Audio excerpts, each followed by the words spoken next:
Hey everyone, it's Dan Jones here with Dan Daily Finance. I hope everything's going well today. So I have some updates for you. First thing is, as normal, I like to touch on market news for the day. The Dow, the S&P, the Nasdaq are up today, thank God. They were down a little bit yesterday after the Federal Reserve announced that they were not cutting interest rates at the present moment, and that they were concerned about what they called elevated inflation. Now, there is kind of an interesting development that occurred today, which I think contributed to some of the recovery that the market saw, which was that GDP came in at 2.3%. That was a bit lower than what analysts were expecting to see. And the downside, obviously, is that it means that the economy is growing slower than people were expecting. But the upside is that that might give some hope that the Federal Reserve will kind of backtrack on those other statements, because there's a fine line here between, having a good, what you could call soft landing, and having a recession. So if the GDP comes in weaker, people think, well, you know what, maybe the Fed will actually cut rates faster than expected. I think it's too early to tell that one way or the other. Yeah, one way or the other. The market's also digesting news regarding certain big companies that have reported financial results in the most, in the last 24 hours. After the market closed yesterday, Facebook parent Meta Platforms and Tesla both reported financial results. Their shares are up about 1% and 3% respectively. Interestingly, Tesla actually missed on revenue and earnings, but it did book a big gain. I think it was like $600 million or something on cryptocurrency appreciation. So those who follow my work on Seeking Alpha know that I am very bearish about Tesla. I think that the stock is going to plummet at some point, because they would have to achieve all of their targets out to the year like 2030 just to be pretty much fairly valued. But it is what it is. We also had Microsoft, but its shares were down about 6% in response to its earnings release. And even though it's not a tech name, UPS dropped 15 or 16% as it revised guidance lower, which means that there is weakening in the economy. So good for those expecting interest rates to drop faster, bad because it's a sign of a weakening economy. And judging by the market's reaction, it seems as though they favor the, hey, rates are going to cut faster now, instead of, hey, we might go into a recession. We'll see what happens. I wrote an article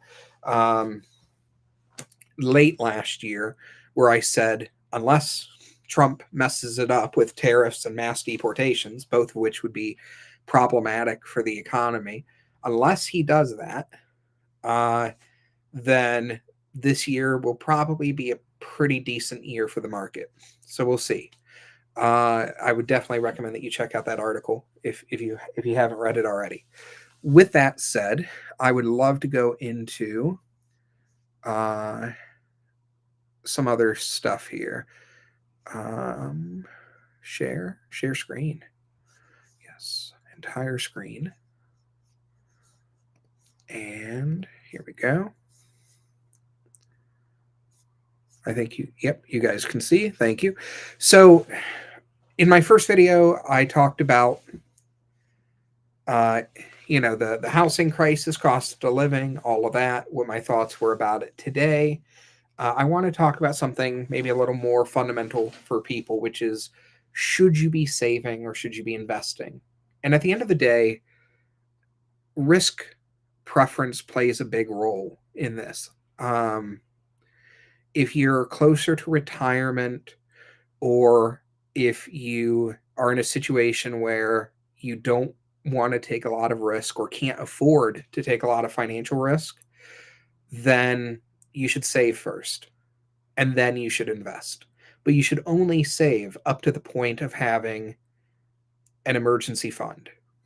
Now, that should be probably $1,000, just so that, and by the way, I didn't come up with that. I actually stole that from, oh my gosh, what's his name now? I can't remember. But another, big guy in the financial influencing space who recommends $1,000 as kind of an emergency fund. A lot of people also say that you should have between 3 and 6 months of your costs saved up. Unless you're really conservative, unless you're really risk averse, I wouldn't recommend that because you're missing out on significant potential gains in the market by taking that approach.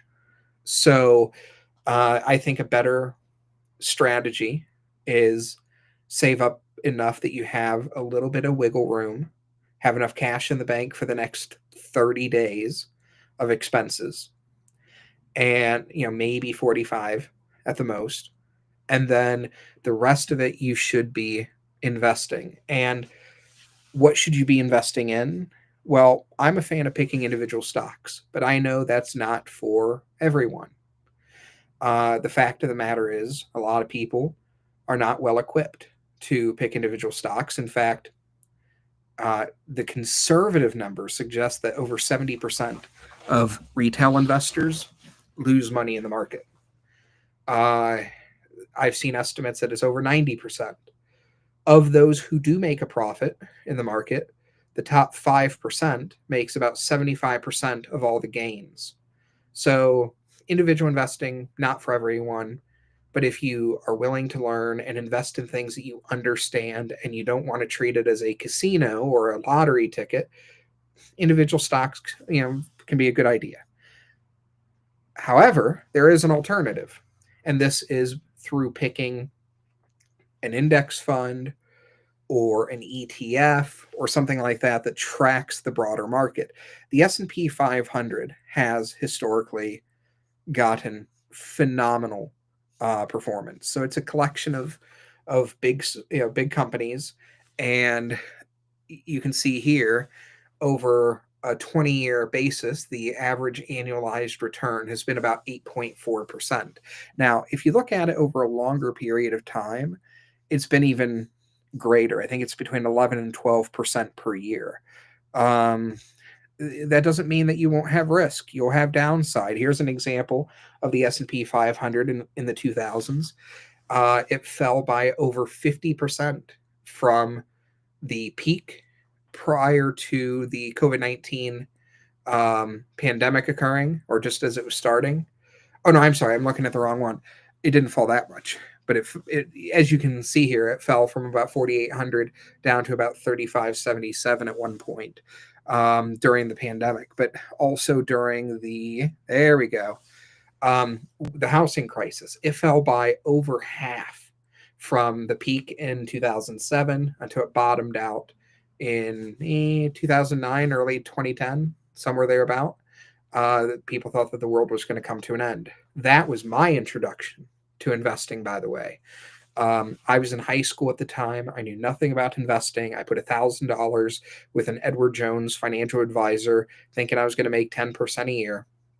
My parents put in what was at the time their entire retirement savings. They didn't know anything about investing or finance, and we ended up cashing out, my parents as well, near the bottom. So that was a horrible mistake. The money would be worth 4 times more than it was at the peak if we had just held on.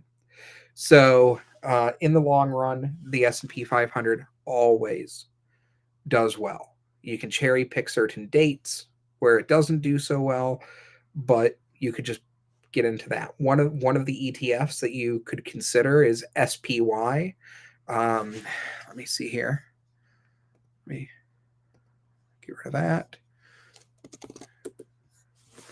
SPY. And that's the SPDR S&P 500 ETF Trust, and there's other ones as well. That is definitely something for you to consider. And you can see here over the last year, it's up 23%. Over the last 10 years, it's up almost 200%. This does not include distributions, which I think average around 1.5% a year. So the actual number, especially if you had reinvested those dividends, would have been even more impressive.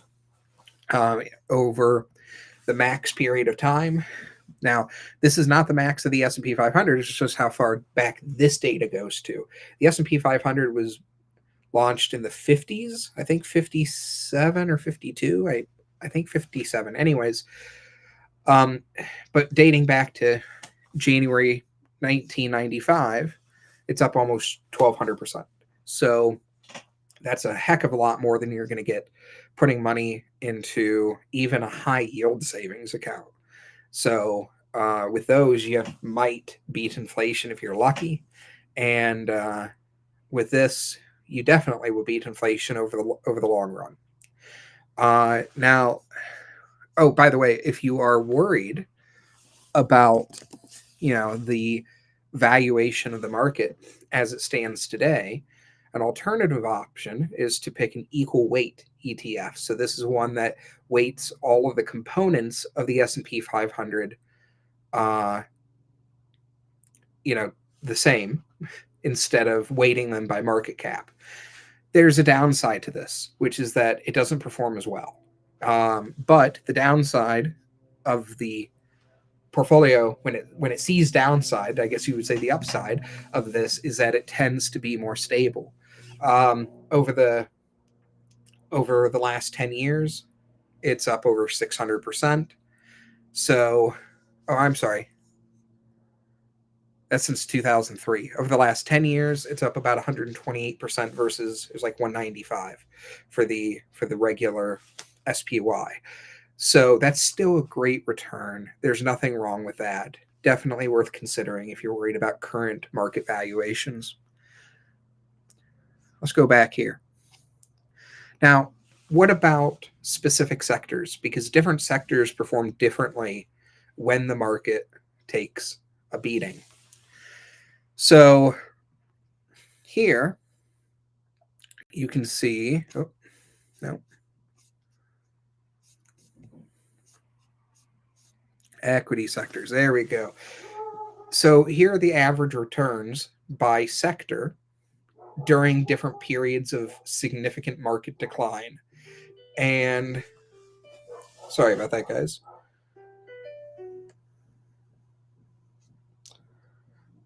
There we go. So as you can see, over the last 4 times that the market took a big hit, the communication sector, which would be telecom companies like Verizon, AT&T, stuff like that, was down about 13.6% on average.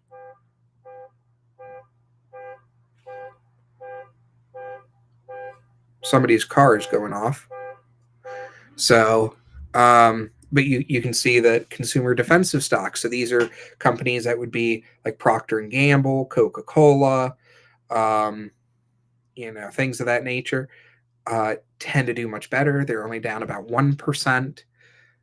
You definitely don't want to be in energy because you're looking at like 20% drops on average during these downturns. And the most recent drop in 2020 during the pandemic was like 31%. Precious metals do well. Healthcare does well. Everybody continues to get sick no matter how the economy looks. Technology honestly has done better than I expected it to do during these downturns, which is weird because technology is typically valued at very high multiples, but it's probably the strong top line growth that the companies experienced during that time that helps kind of offset that. So, just food for thought for you. Different sectors to focus on might make sense. Give me 1 second here. Yep. And another kind of lesson here to take into consideration is it's important to dollar cost average. When stocks are falling, in the long run, like I said, if you're invested in good things, especially if you're invested in like the S&P 500, you're going to do fine if you just continue to buy. So don't panic, don't sell, unless you think the fundamental picture of the investments that you have has changed. If you believe that, oh, such and such company is no longer as appealing as it was for these reasons, okay, sell. Sometimes it's better to take a loss that way. But as long as it's the market in general or good companies that you believe in, continue to buy as they drop. It brings your weighted average price down, and it makes it easier for you to break even or make a profit as things go up. I have many cases where that has happened with me. Shares of Funko, for instance, were at like, I think around $18 when I started buying them. They plummeted. They ended up dropping to, oh, I think it was like $5 or $6 at one point. Hold on, let me see here.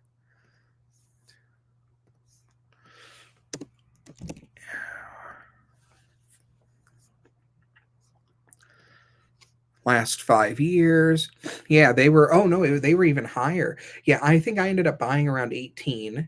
They went up to almost 28 at one point. I was going to sell at 28. They were like 27 and change, and then they plummeted. Okay, down to around the fives.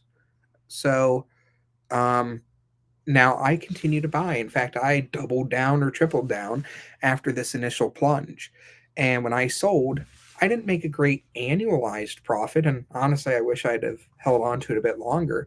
But I ended up selling at like $11 and I made, no, I think it was around $10. And I ended up making like a 15% return, which is not horrible. Had I never bought as the stock dropped, I would still be in the red if I own the stock, even though it has gone from 5 and change to 14, as you see right now. So that's very important. Um, but anyways, yeah. So that's all I had for today. Please smash that like button. Please follow me. Please check out my articles on Seeking Alpha and also just Seeking Alpha in general. They're a great platform. And in addition to that, check out my fintech company that I'm working on, Echo Investing. It's a great platform that's going to help investors. That's all I got. Thank you so much. Have a great day.